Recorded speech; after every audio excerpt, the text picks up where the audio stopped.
And we're going to go over the rules regarding competition and the jerk for this weekend's competition. And Dennis is going to do some demonstrating and I'm just going to explain what we're looking for during the competition. In the two-arm jerk, what we're looking for is fixation, both above the head and in low position, which is here. Okay? Fixation is pretty self-explanatory. We expect all movement to stop. So when the bells go overhead, they should really not be moving at all. When they drop to the rack position, the deal is we want you to be able to absorb and then stop. Okay? So you'll see bell stop overhead, absorb, and then stop. So we don't want any bouncing straight into the next repetition. It's pretty important. Okay? When it comes to the shoulders and the jerk, right? On the first rep, you're allowed to clean to the shoulders and drop into rack position. Okay? During the set, this is not allowed. Any kind of adjustment that you make, any kind of movement out of the rack position is considered a bump. So once you're here, ready to go, if you lift your arm up, or you roll your shoulders, or you pull up, okay, that's considered a rep attack. That's your bump. Okay, so the next rep would be a no count. Okay, you're ready to start the movement. Now, when it comes to the actual jerk, a jerk is basically a lockout with an under squat. Okay? When it comes to pressing the bells out, this is one of those things that we do not encourage you to do.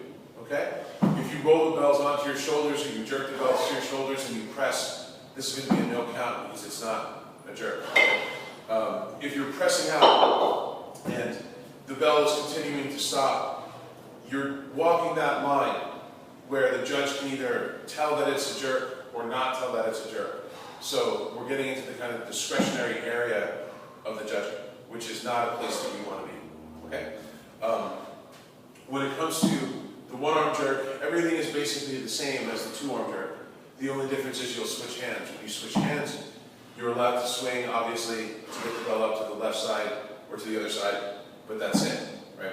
If you are performing your jerks and you touch the kettlebell with your offhand, you have to switch hands. If you touch it again, that'll be the end of your set. Okay? All of your reps count, of course, but that's the end of the set.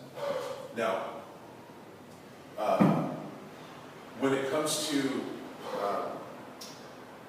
touching the shoulders in the drop, people ask about this a lot. When the bell is coming down, basically, if you slide into the rack position, this is fine. Okay?